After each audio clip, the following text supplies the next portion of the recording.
ओम जय श्री विष्णु जय माता रानी। दोस्तों आपके अपने चैनल राधे श्याम में आपका बहुत बहुत स्वागत है।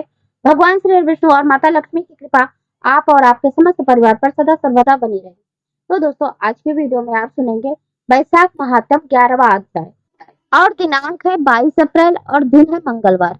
तो मंगलवार भक्तराज हनुमान को समर्पित होता है।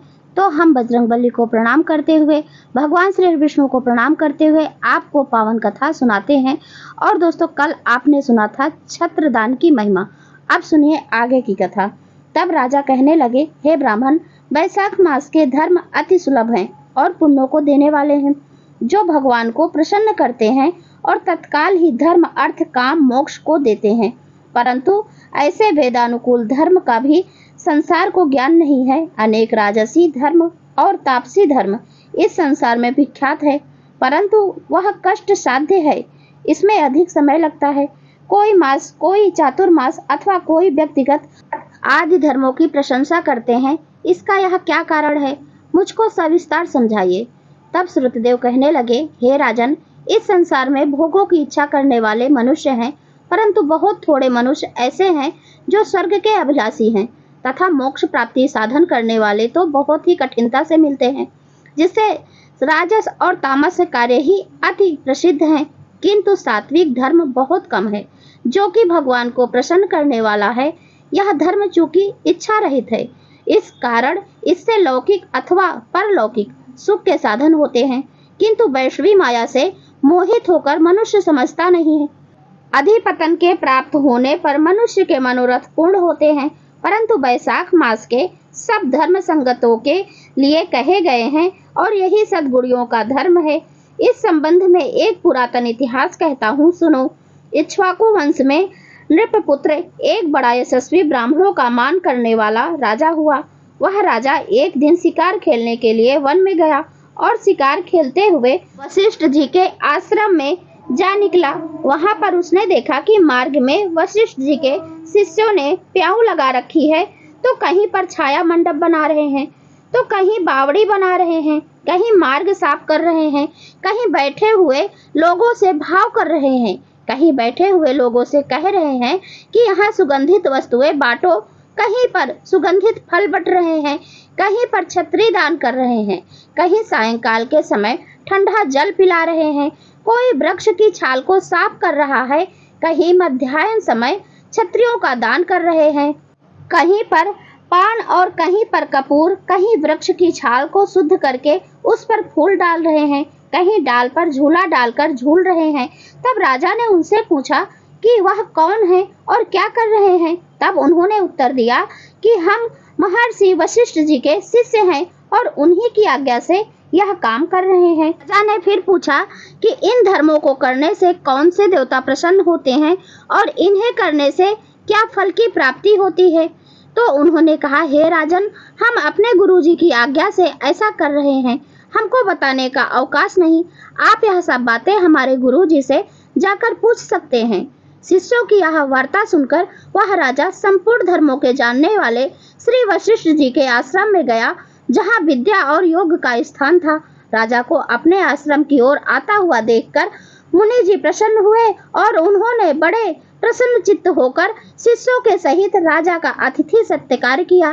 तब बड़ी प्रसन्नता और नम्रता के सहित बैठकर गुरुजी से वह प्रश्न किया। राजा कहने लगे कि हे गुरुदेव, मैं आखेट से थक कर अतिथि भाव से आपके आश्रम की तरफ आ रहा था, तो मैंने आपके शिष्यों को बहुत से धर्म के कार्यों को करते हुए देखा। इसलिए महाराज, मेरे मन में बड़ी शंका उत्पन्न हो गई कि इस धर्म कार्यों को करने से क्या फल प्राप्त होता है। आप सर्वज्ञ और मेरे गुरु हैं, अतः कृपया आप मेरे इस संदेह को दूर कीजिए। मैं आपको नमस्कार करता हूँ। वशिष्ठ जी कहने लगे कि हे राजन, ऐसा प्रतीत होता है कि पुण्य फलीभूत हो रहा है। जो तुम्हारी बुद्धि धर्म की कथा और इनके धर्म के तत्वों में अति पवित्र होकर लगी है। तुम्हारी बुद्धि अत्यंत पवित्र और परिचित है। जो प्रश्न तुमने किया है, हम इसका वर्णन करते हैं। इसके सुनने से पापों का नाश होता है और सब धर्मों को छोड़कर विषय वासनाओं से अलग रहकर प्रातः काल वैशाख का स्नान करे तो भगवान का अति प्रिय हो जाता है। जिसने सर्वधर्म के कर्मों को किया है, परंतु वैशाख का धर्म नहीं किया, उससे भगवान दूर ही रहते हैं। जिसने वैशाख मास बिना दान तथा स्नान के गंवा दिए हैं, वह दूसरी योनि में चांडाल के घर में जन्म लेता है। जिसने वैशाख मास में विधिवत भगवान की आराधना की, भगवान उसी से प्रसन्न होते हैं और श्रद्धा से भगवान का थोड़ा सा भी जो कार्य करते हैं, भगवान उसी से प्रसन्न हो जाते हैं। किसी ने प्यासे को बहुत जल दिया, वह थोड़ा या अधिक परिश्रम नहीं देखते, किंतु भगवान ऐसे ही प्रसन्न होते हैं। बड़े कर्मों से इतना फल नहीं मिलता, परंतु श्रद्धा से किए हुए छोटे से कर्म का फल भी दिन दिन दूना हो जाता है, कर्मों से अधिक हो जाता है। कर्मों से पुण्यकारी होने में इतना स्वयंकारी कभी आवश्यक नहीं, वर्णन कर्मों का पुण्यकारी होने में स्वयं कर्म आवश्यक नहीं, किंतु कर्मों का स्वरूप और उनकी गति ही प्रधान है। और धर्मों में वैशाख मास के धर्म अति शुभ हैं तथा भगवान को प्रसन्न करने वाले हैं। इसमें श्रम भी नहीं होता और व्यय भी नहीं होता, यानी कि उसमें मेहनत भी नहीं लगती और ज्यादा पैसा भी नहीं लगता। जो वैशाख के धर्मों को नहीं करता, वह अवश्य ही निंदनीय है। इस प्रकार ऋषि ने वैशाख मास के सब धर्म समझाए। तब राजा पूजा करके अपने घर को चला गया। घर पहुंचकर और वैशाख मास के कृत्यों को करने व भगवान की पूजा के अतिरिक्त उसको और दूसरा कार्य कुछ भी अच्छा नहीं लगता। फिर राजा ने हाथी पर नगाड़ा रखवाकर सारे नगर में यह सूचना करा दी कि 8 वर्ष की आयु से लेकर 80 वर्ष की आयु तक जो मनुष्य मेष के सूर्य में सूर्योदय के पहले स्नान नहीं करेगा, वह देश से निकलवा दिया जाएगा। पिता, पुत्र, इष्ट मित्र चाहे कोई भी हो, वैशाख धर्म का पालन अवश्य करना पड़ेगा। जो नहीं करेगा वह चोर के समान दंडनीय समझा जाएगा और शहर से दूर निकलवा दिया जाएगा। इस प्रकार का शहर में ढिंढोरा पिटवा दिया। पवित्र जल में स्नान करो, स्थान स्थान पर प्याऊ लगाओ, यथाशक्ति योग्य ब्राह्मणों को दान दो तथा अन्य सभी कार्य करो। प्रत्येक गांव-गांव में उपदेश करने के लिए विद्वान ब्राह्मण नियुक्त किए। 8 वर्ष की आयु से लेकर 80 वर्ष की आयु तक जो मनुष्य इन धर्मों का पालन नहीं करेगा, वह चोर की तरह दंडनीय समझा जाएगा और शहर से बाहर निकलवा दिया जाएगा। इस प्रकार की सूचना सारे शहर में करा दी गई।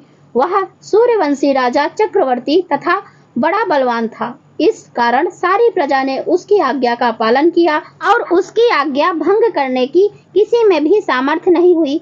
इस प्रकार इस सूर्यवंशी राजा ने मेरे समय के सब लेखों को मिटा दिया और सब लोगों के पुराने कर्मों का नाश कर दिया।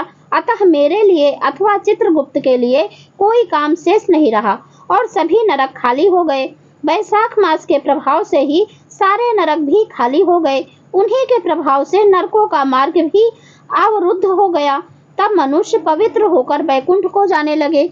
एक समय नारद जी धर्मराज के पास जाकर कहने लगे, हे राजन, नरक में पहले जैसे हाहाकार शब्द अब नहीं सुने जाते, इसका कारण क्या है? तब यमराज कहने लगे, हे महामुनि, पृथ्वी पर एक राजा हुआ है। उसने अपने राज्य में आज्ञा करा दी है कि जो कोई वैशाख के धर्मों का पालन नहीं करेगा, वह दंडनीय समझा जाएगा और शहर से बाहर निकलवा दिया जाएगा। पुत्र, भार्या, इष्ट मित्र चाहे कोई भी हो, वैशाख मास के धर्म का पालन करना पड़ेगा। उसने धर्महीनों को दंड देने के लिए एक पंचायत नियुक्त कर दी। इस प्रकार उस चक्रवर्ती राजा ने यह धर्म वृक्ष सारे देश में विस्तार पूर्वक फैला दिया है। इस देश में जो पापी मरे जाते हैं, वे भी वैकुंठ को चले जाते हैं। यह सब धर्म प्रचारक जो है, वह राजा चक्रवर्ती है और सारे संसार में उसकी आज्ञा का पालन हो रहा है। अतः 8 वर्ष की आयु से लेकर 80 वर्ष की आयु तक वाले सभी प्राणी किसी प्रकार से भी वैशाख मास के धर्मों का उल्लंघन नहीं कर सकते। इसलिए स्वर्ग और नर्क सभी खाली हो गए हैं। कर्मों के नाश से चित्रगुप्त के पास भी लिखने के लिए कोई काम नहीं रहा और काठ के पुतले की तरह बैठे हुए हैं।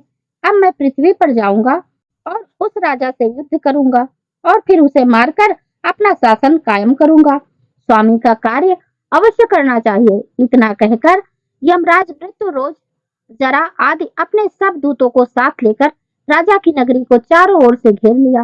राजा ने भी यह सुना कि उसकी नगरी को यमराज ने चारों ओर से घेर लिया है। तब राजा अपनी सेना को लेकर नगर के बाहर आया। दोनों सेनाओं में अति घोर युद्ध शुरू हो गया। उसी समय राजा ने अपने तीव्र बाणों से यम के धनुष को काट डाला परंतु यम ने भी राजा के रथ के सारथी को मृत्यु शैया पर डाल दिया। तब राजा ने तलवार लेकर यमराज पर आक्रमण किया। राजा ने उसके ढाल तलवार को अपने बाणों से छिन्न भिन्न कर दिया था। तब यम ने क्रोधित होकर अपना दंड उठाकर राजा पर दे मारा। उस समय बड़ा हाहाकार मच गया। तब विष्णु भगवान ने अपने भक्त की रक्षा के लिए अपना सुदर्शन चक्र छोड़ा। वह सुदर्शन चक्र यमराज के सब आक्रमणों का निवारण करता हुआ यमराज की सेना को काटने लगा। उसी समय भक्त राजा ने सुदर्शन चक्र की स्तुति आरंभ कर दी कि हे विष्णु भगवान के हाथ के आभूषण, तुमको सहस्त्र बार नमस्कार है। तुमको भगवान सारे लोक की रक्षा के लिए धारण करते हैं, क्योंकि तुम देवताओं के रक्षक हो और जो उनके शत्रु हैं उनके काल हो। सो हे जगतपते, हम सबकी रक्षा करो। ऐसी स्तुति सुनकर चक्र यमराज को बांधकर राजा के पास छोड़कर स्वयं फिर स्वर्ग में चला गया। फिर यम उदासीन होकर ब्रह्मा जी के पास गया और ब्रह्मा जी देवताओं के आश्रय और जगत की उत्पत्ति के कारण है, सबके पितामह हैं। सब लोकपाल और दिक्पालों से पूजित पृथ्वी, आकाश, पाताल, पर्वत, दिन रात, पक्ष, मास, श्रुति, आयन, युग, संकल्प तथा विकला, पूर्णिमा, अमावस्या, सुख दुख, भय लाभ, जय अजय, सतोगुण, रजोगुण तथा तमोगुण सब मूर्तिमान होकर आपस में कहने लगे, यम का यहाँ पर कैसे आना हुआ। सभी सभासद गणों को यमराज के फटे हुए कपड़े तथा बुरी दशा में देखकर बड़ा विस्मय हुआ। सभी आपस में कहने लगे कि यमराज ऐसे दीनावस्था में यहाँ पर कैसे आया। यह सब बात सोच ही रहे थे कि सब प्राणियों के स्वामी और सूर्य के पुत्र यमराज ब्रह्मा जी के चरणों में इस प्रकार आकर गिर गए, जैसे कि कटा हुआ वृक्ष पृथ्वी में आकर गिर जाता है, और त्राहि त्राहि पुकारने लगा कि हे देव, मेरा अत्यंत अपमान हो गया है। मेरे कपड़े फाड़ डाले गए और मुझको पीटा है। हे कमलासन, आपके रहते हुए मेरी यह दुर्दशा हुई। इतना कहकर वह मूर्छा खाकर पृथ्वी में गिर पड़ा। तब वहां पर बड़ा कोलाहल मच गया। तब आपस में विचार करने लगे कि सबको खाने वाला, संत मनुष्यों को संताप देने वाला आप ही दुखी कैसे हो गया। तब पवन ने आकर सबकी वाणी रोक दी और अपनी विशाल भुजाओं से यम को उठाया। चारों ओर व्याप्त रहने वाला उदार बुद्धि पवन उसको आसन पर बिठाकर कहने लगा कि किसने तुम्हारा अपमान किया तथा तुम्हारे स्थान से तुमको किसने निकाल दिया और तुम्हारी बही किसने ले ली है। यह सब वृतांत तुम ब्रह्मा जी से कहो, जो सबके पितामह हैं। और आगे कहने लगा कि सारे लोगों के दुखों को नाश करने वाले पितामह ब्रह्मा जी ही तुम्हारे दुखों का नाश करेंगे। यह सुनकर यमराज ब्रह्मा जी के मुख की ओर देखने लगे। इति श्री स्कंद पुराणीय वैशाख महात्म्य में नारद एवं अम्बरीश के संवाद में कीर्ति द्विजम नामक 11वां अध्याय संपूर्णम। तो दोस्तों, आज का अध्याय संपूर्ण हुआ। अब हम आरती करते हैं। कल की कथा में आप इसके आगे की कथा सुनिएगा।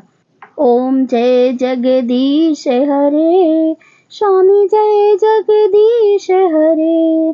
भक्त जनों के संकट, दास जनों के संकट क्षण में दूर करे। ओम जय जगदीश हरे। जो ध्यावे फल पावे, दुख बिन से मन का। स्वामी दुख बिन से मन का, सुख संपत्ति घर आवे, कष्ट मिटे तन का। ओम जय जगदीश हरे। माते पिता तुम मेरे, शरण गहूँ मैं किसकी। तुम बिन और न दूजा, आस करूँ मैं जिसकी। ओम जय जगदीश हरे। तुम हो पूरन परमात्मा, तुम अंतर्यामी। पार ब्रह्म परमेश्वर, तुम सबके स्वामी। ओम जय जगदीश हरे। तुम करुणा के सागर, तुम पालन करता। मैं मूरख कल कामी, कृपा करो भरता। ओम जय जगदीश हरे। तुम हो एक अगोचर, सबके प्राणपति। किस विधि मिलूं दया मैं तुमको मैं कुमति। ओम जय जगदीश हरे। दीन बंधु दुख हरता तुम ठाकुर मेरे। स्वामी तुम रक्षक मेरे। अपने हाथ बढ़ाओ करुणा हस्त बढ़ाओ। द्वार पड़ा तेरे। ओम जय जगदीश हरे। विषय विकार मिटाओ पाप हरो देवा। स्वामी कष्ट हरो देवा। श्रद्धा भक्ति बढ़ाओ संतन की सेवा। ओम जय जगदीश हरे। ओम जय जगदीश हरे। स्वामी जय जगदीश हरे। तो एक बार प्रेम से बोलिए भगवान विष्णु की जय। अब हम तुलसी माता की आरती करते हैं। तुलसी महारानी नमो नमो। हरि की पटरानी नमो नमो। धन तुलसी पूरन तप कीनो। सालिग्राम की बनी पटरानी नमो नमो। तुलसी महारानी नमो नमो। हरि की पटरानी नमो नमो। जाके पत्र मंजरी कोमल। श्रीपति कमल चरण लपटानी नमो नमो। तुलसा महारानी नमो नमो। हरि की पटरानी नमो नमो। धूप दीप नैवेद्य आरती। पुष्पन की वर्षा बरसानी नमो नमो। हरि की पटरानी नमो नमो। तुलसा महारानी नमो नमो। 56 भोग 3600 व्यंजन। बिन तुलसी हरि एक न मानी नमो नमो। हरि की पटरानी नमो नमो। तुलसी महारानी नमो नमो। सभी सखी मैया मिली तेरो यस गावे। भक्ति दान दी जय महारानी। नमो नमो तुलसा महारानी। नमो नमो हरि की पटरानी। नमो नमो। तो एक बार प्रेम से बोलिए भगवान श्री हरि विष्णु की जय। माता लक्ष्मी की जय। माता तुलसी की जय। तो दोस्तों यदि आज की कथा आपको अच्छी लगी हो तो वीडियो को लाइक कीजिए और वीडियो को हो सके तो शेयर कीजिए। और दोस्तों आपके एक लाइक्स एक कमेंट्स मेरे लिए बहुत महत्वपूर्ण होते हैं। तो यदि वीडियो अच्छी लगे तो लाइक तो ज़रूर ही कीजिए और कमेंट बॉक्स में राधे राधे ज़रूर लिखें। और दोस्तों यही एकमात्र जरिया होता है जिससे मुझे पता चलता है कि आप लोगों को इस तरह की वीडियो अच्छी लगती हैं। तो वीडियो अच्छी लगे तो लाइक तो ज़रूर ही कीजिए। यदि आप चैनल पर पहली बार आए हैं, अभी तक आपने इस चैनल को सब्सक्राइब नहीं किया है तो ज़रूर कर लीजिए। इस चैनल पर कथा और पूजा विधि की वीडियो इस पर अपलोड होती है तो ज़रूर देखिए। और अक्षय तृतीया की पूजा विधि चैनल पर अपलोड हो चुकी है, आप चाहे तो देख सकते हैं। अब मैं मिलती हूँ अगले वीडियो में, तब तक के लिए नमस्कार और वीडियो देखने के लिए बहुत बहुत धन्यवाद। राधे राधे।